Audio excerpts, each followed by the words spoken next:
எல்லாருக்கும் வணக்கம். அம்மாவின் சமையல் சிவகாமி பேசுறேன். இன்னைக்கு என்ன டிஷ் செஞ்சு காட்ட போறேன்னா ஒரு இஞ்சி தீயல் அல்லது இஞ்சி குழம்புன்னு சொல்லிக்கலாம், மருந்து குழம்பு கூட சொல்லலாம். எதுக்காக அப்படின்னு சொன்னா, இப்ப நல்ல பனி சீசனா இருக்கனால எல்லாருக்குமே சளி இருமல் எல்லாமே இருக்கும். அந்த மாதிரி நேரத்துல நம்ம இந்த மாதிரி குழம்பு செஞ்சு சாப்பிட்டீங்கன்னா நம்முடைய சளி இருமல் எல்லாமே போகும். டாக்டர் வீட்டுக்கே போக வேண்டாம். அதுக்குதான் நான் இங்க எல்லாத்தையும் எடுத்து வச்சிருக்கேன். நான் என்னென்ன எடுத்து வச்சிருக்கேன்னு பாத்துக்கோங்க. இஞ்சி நல்லா ஒரு பெரிய துண்டா எடுத்து வச்சிருக்கேன். பூண்டு ஒரு 3 பூண்டு உரிச்சு வச்சிருக்கேன். அங்க பக்கத்திலே சின்ன வெங்காயம் ஒரு 4 வச்சிருக்கேன். சின்ன வெங்காயம் எதுக்குன்னா நம்ம இந்த இஞ்சி இதெல்லாம் சூடு அதை தணிக்கிறதுக்காக சின்ன வெங்காயம் இல்லைன்னா விட்டுருங்க. பெரிய வெங்காயம் வைக்காதீங்க, சின்ன வெங்காயம் வைங்க. நிறைய கருவேப்பிலை வையுங்க. இந்த கருவேப்பிலை வச்சு அது கூட மிளகு சீரகம் வச்சிருக்கேன். ஓகேங்களா? தனியா இருந்ததுன்னா தனியா போட்டுக்கலாம், அப்படி இல்லைன்னா அவாய்ட் பண்ணிக்கோங்க. இப்ப பக்கத்துல புளி கரைச்சி வச்சிருக்கேன். கொஞ்சமா, ரொம்ப தண்ணியா வைக்க கூடாது.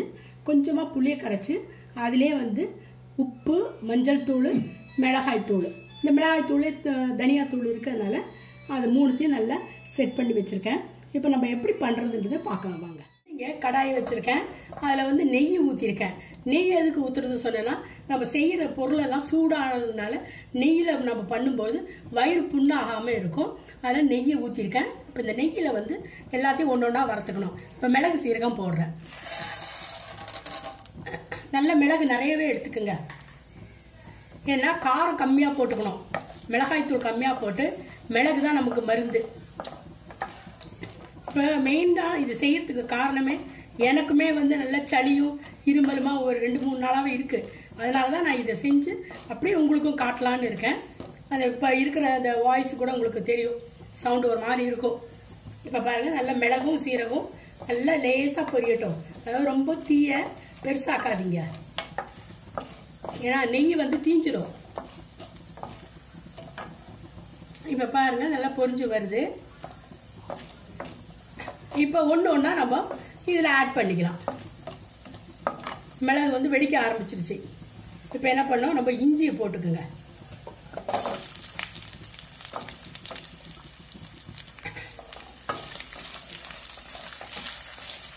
இதெல்லாம் நம்ம கஷாயமா செஞ்சு குடிச்சா நம்மளுக்கு சரிப்பட்டு வராது. இந்த மாதிரி ஒரு குழம்பா செஞ்சீங்கன்னா சாப்பாட்டுக்கும் ஆயிடுச்சு. நல்லா சூடு சாதத்துல போட்டு சாப்பிட்டீங்கன்னு வச்சுங்க, உங்களுக்கு சளியெல்லாம் நல்லா பறந்துடும். இப்ப பாருங்க, இஞ்சி நல்லா வதங்குது. கூட பூண்டு போட்டுக்குங்க.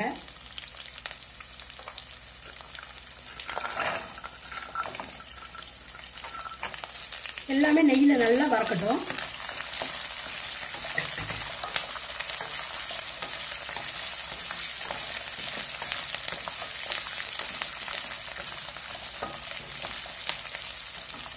இந்த குழம்பு 1 வாரம் வரைக்கும் கெட்டு போகாது. அதுல நீங்க எப்ப தேவையோ அப்ப நம்ம யூஸ் பண்ணிக்கலாம். ஏன்னா நான் இதுல தக்காளி எல்லாம் போட போறது கிடையாது.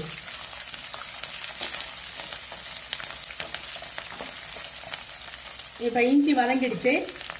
கொஞ்சமா வெங்காயம், சின்ன வெங்காயம் போட்டிருக்கேன்.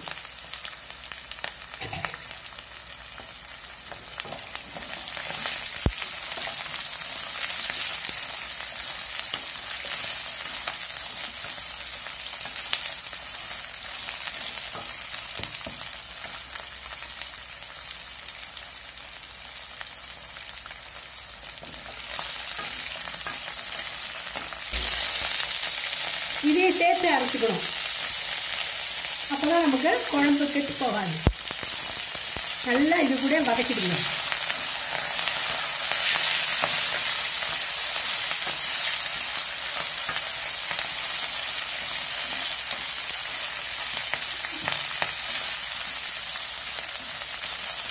நல்ல பூண்டு, இஞ்சி இதோட அந்த பச்சை ஸ்மெல் எல்லாம் இதுலயே போயிடும்.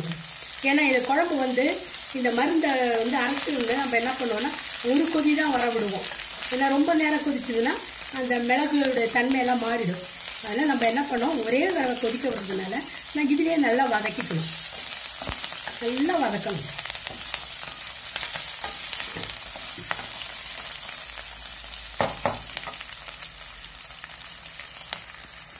இப்ப நல்லா வதங்கிடுச்சு. இது நல்லா ஆற விட்டதுக்கு அப்புறம் மிக்சியில போட்டு அரைங்க. சூடோட அரைக்காதீங்க. இப்ப எல்லாமே உங்களுக்கு ஆறின்னு இருக்கு. அது ஆறுனதுக்கு அப்புறம் நான் வந்து அரைச்சிட போறேன். அதுக்கு முன்னாடி நம்ம என்ன பண்ணோம், ஒரு கடாயில வந்து நல்லெண்ணெய் ஊத்திக்கிங்க. தேவையான நல்லெண்ணெய் ஊத்திட்டு, நல்லெண்ணெய் எவ்வளவுக்கு ஊத்துறோமோ அவ்வளவுக்கும் வயிற்றுல புண்ணுக்குன்னு வராம இருக்கும். நல்லெண்ணெயில வந்து கொஞ்சமா கடுகும் வெந்தயம் போடுங்க.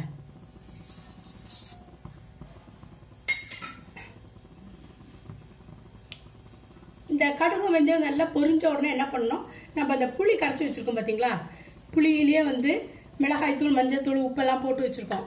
அதை நம்ம ஊற்றணும். பொரியுது பாருங்க, பொரியட்டும். 2 நிமிஷம் பொரிஞ்சதுக்கு அப்புறம் ஊத்துங்க. இப்ப கடுகும் வெந்தயம் நல்லா பொரிஞ்சிடுச்சு. நம்ம புளி கரைசல ஊத்த போறோம்.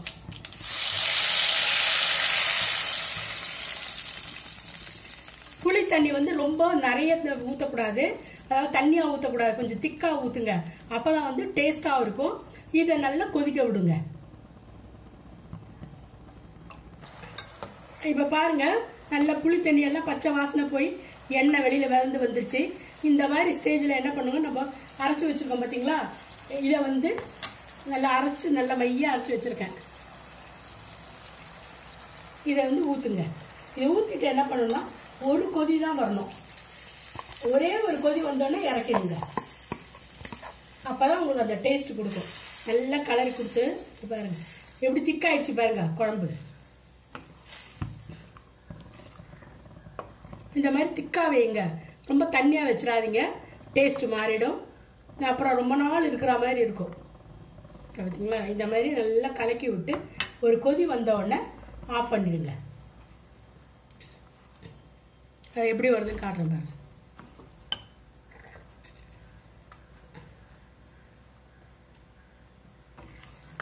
இதுல எந்த விதமான இதுவும் போடல நம்ம, அதாவது கெட்டு போற மாதிரி. அதனால இதை நம்ம பாட்டில ஊத்தி வச்சு கூட, ரொம்ப முடியலன்னா அப்ப நல்லா கொதிக்கிற சாதம், சூடு சாதத்துல போடணும். அப்ப இந்த குழம்பு எடுத்து வச்சுட்டு எப்பெல்லாம் தேவைப்படுமோ அப்ப என்ன பண்ணுங்க, சாதத்தை நல்லா சூடா வடிச்சு கொஞ்சமா ஊத்திக்க. புளி தொக்கு எடுத்து வைப்பீங்கல்ல, அதே மாதிரி எடுத்து வைக்கலாம். ஒரு கொதி பார்த்தீங்களா வருது பாருங்க. இந்த மாதிரி கொதி வரும்பொழுது ஸ்டவ் ஆஃப் பண்ணிட்டு ஆற விட்டுக்குங்க. இப்ப நம்ம இஞ்சி தீயல் ரெடி ஆயிடுச்சு பாருங்க. பார்க்கும்போது சாப்பாடு போட்டு சாப்பிடணும் போல இருக்கு. சாதம் வெந்துட்டு இருக்கு. இந்த கொதி வரட்டுங்க. வந்த உடனே ஸ்டவ் ஆஃப் பண்ணிடுங்க. இந்த வீடியோ உங்களுக்கு பிடிச்சிருந்ததுன்னா லைக் பண்ணுங்க, ஷேர் பண்ணுங்க, கமெண்ட் பண்ணுங்க. அப்படியே பக்கத்தில் இருக்கக்கூடிய பெல் ஐகானையும் சப்ஸ்கிரைப் பட்டனையும் அமுத்தத்துக்கு மறக்காதீங்க. அப்பதான் நாங்க போடுற ஒரு வீடியோஸும் உங்களுக்கு பயனுள்ளதா இருக்கும். நன்றி, வணக்கம்.